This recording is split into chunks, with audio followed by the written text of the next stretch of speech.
E aí, meu povo, tranquilo? Vamos hoje estudar a nossa revisão sobre o movimento retilíneo e uniforme. Tranquilo? Para iniciar nossos estudos sobre cinemática. Beleza? A gente vai começar esse estudo analisando o nome do que a gente está estudando, que é MRU. O que significa isso? M a gente sabe que vem de movimento. E o que significa movimento? Significa que, pelo referencial que a gente analisar o que está acontecendo, a velocidade tem que ser diferente de zero. Beleza? Não existe movimento se não tem velocidade. Essa velocidade, note que ela é diferente de zero, não é maior do que zero. Então ela pode ser positiva e ela pode ser negativa, mas ela nunca vai ser zero, senão a gente não tem movimento. Beleza? Esse movimento, ele é retilíneo. O que significa isso? Significa que ele está andando sempre em linha reta, ou seja, nós não vamos analisar processos de curva. Se a gente tem curva, a gente tem outras forças, aceleração e vários outros pontos que a gente só vai ver daqui a um pouquinho, beleza? Então isso não entra em movimento retilíneo e uniforme. Tranquilo? Para terminar, o U de MRU significa uniforme. Isso significa basicamente que alguma coisa é igual, alguma coisa é constante. Agora, o que no movimento retilíneo uniforme é igual? O que é constante? A resposta para essa pergunta é a velocidade. A velocidade no nosso MRU é sempre um valor constante. O mesmo valor que ela começou é o valor que ela vai terminar o movimento. Beleza? Dito isso, a gente precisa entender o que é velocidade, certo? Vamos parar um pouquinho e entender o que é isso. Velocidade nada mais é do que a taxa de variação do espaço no tempo. Isso é uma maneira bonita e rebuscada de falar que velocidade é a gente calcular quanto que algo se mexeu e quanto tempo demorou para esse movimento acontecer. É basicamente isso. Entendendo isso, a gente consegue reescrever essa frase desse jeito. V, que a velocidade é a variação do espaço dividido pela variação do tempo. É a mesma coisa. O quanto ele se moveu e quanto tempo ele demorou para fazer esse movimento. Beleza? Na física, sempre fiquem de olho aberto para a palavra variação.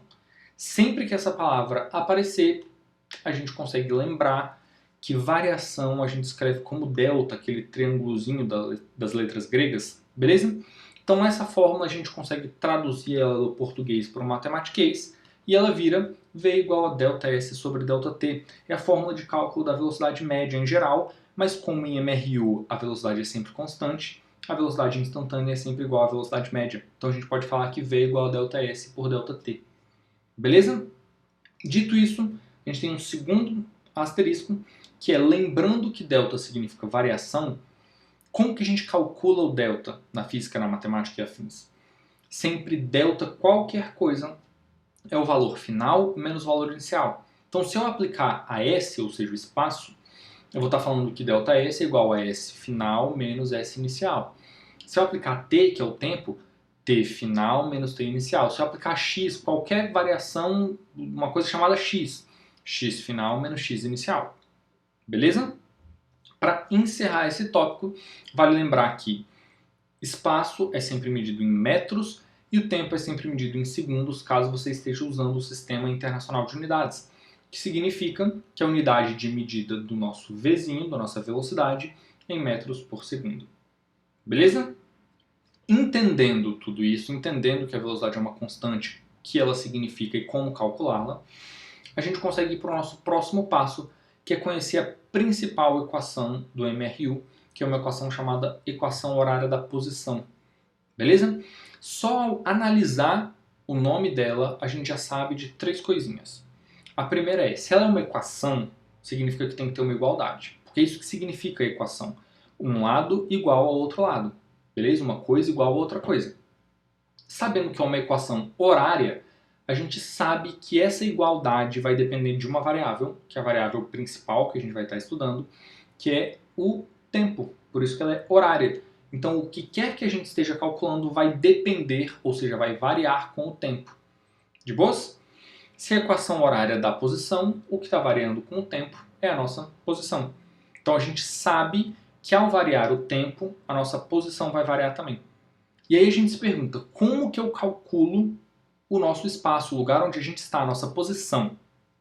Para saber onde eu estou, eu preciso saber de duas coisas. eu preciso saber onde eu estava, onde eu comecei o meu percurso, ou seja, S0, o espaço inicial onde eu comecei a minha movimentação, e eu preciso saber quanto eu me movi. Então eu vou somar os dois. Beleza? Para saber onde eu estou, eu tenho que saber onde eu estava e quanto eu me movi. Por que que esse quanto eu me movi dá V vezes T? Significa quanto tempo que eu fiquei aplicando aquela velocidade que está mexendo o meu móvel. Beleza? Isso é uma dedução direta da fórmula V igual a ΔS sobre ΔT. Tranquilo? Quero também comentar com vocês um exemplo dessa equação.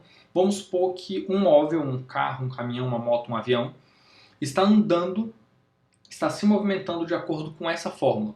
S de t igual a 3 mais 4t. Ao olhar essa equação horária da posição para esse móvel, duas coisas têm que pular diretamente à sua cabeça. Beleza?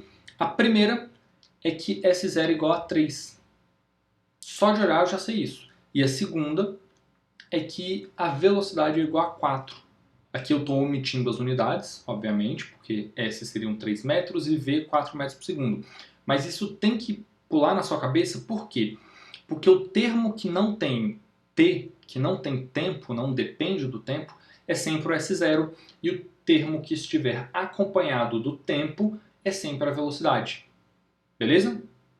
Vamos supor agora que eu tenho essa equação horária da posição, eu queira calcular alguma coisa sobre ela, por exemplo, onde que esse móvel vai estar depois de 2 segundos de movimento.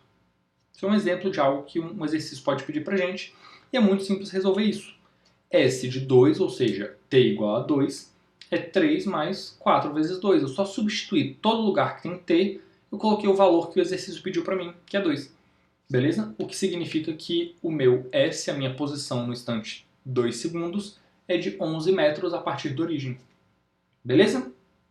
Vamos olhar um segundo exemplo só para ter certeza. Nesse segundo exemplo, a gente tem a seguinte equação, S de t igual a 2 menos 5t. Beleza? E a gente vai fazer a mesma análise que a gente fez no exercício passado, no exemplo passado. Duas coisas têm que pular na minha cabeça. A primeira é de que S0 igual a 2, beleza? Porque ele é o termo que não depende de t. E o termo que depende de t é a nossa velocidade. Então, nesse caso, a nossa velocidade é menos 5. Mas espera aí, como assim a minha velocidade é negativa? Lembra que lá no começo eu falei que ela não pode ser zero, mas ela pode ser positiva ou negativa? O que significa ter uma velocidade negativa? Significa que eu defini que o sentido positivo da trajetória é em um sentido e a velocidade está indo no sentido oposto a ela. Só isso. Significa que o móvel está andando na direção contrária à direção positiva, ao sentido positivo. Beleza? Da mesma forma, vamos aplicar isso, vamos supor que o exercício pergunte pra gente onde que esse móvel se encontra no instante t igual a 4 segundos. Eu vou fazer a mesma coisa de sempre. Todo lugar que tiver t, eu substituo por 4. Então, S de 4 vai ser 2 vezes 5 vezes 4. Acabou. Na hora de calcular, S de 4 igual a menos 18 metros. O que significa menos 18 metros? Uma distância negativa. Significa que eu estava na origem, eu defini um sentido positivo, e o meu móvel está no sentido oposto e andou 18 metros para trás de onde eu defini como era a origem. Só isso. Beleza? É uma distância no sentido oposto ao que a gente definiu como positivo para a trajetória. Beleza? Aqui nós vimos dois exemplos de coisas que podem acontecer na MRU: velocidade positiva, velocidade negativa, deslocamento positivo, deslocamento negativo. Isso vai definir para a gente algumas coisas dentro ainda da equação horária da posição. Beleza? Existem dois tipos que a gente viu, positivos e negativos, e isso vai definir para a gente dois nomezinhos. Ou seja, quando a velocidade é maior do que zero, a gente tem um movimento progressivo, significa que a velocidade e o que a gente definiu como positivo das nossas posições estão apontando no mesmo sentido. Ou seja, para lá é positivo e a velocidade também está para lá. Movimento progressivo. E se a velocidade é menor que zero, ou seja, estou apontando para lá, mas eu estou andando para cá, sentidos opostos, significa que isso é um movimento retrógrado. Beleza? Definindo esses dois últimos nomezinhos, a gente encerra a nossa revisão sobre o MRU. Por hoje é só. A gente se vê mais.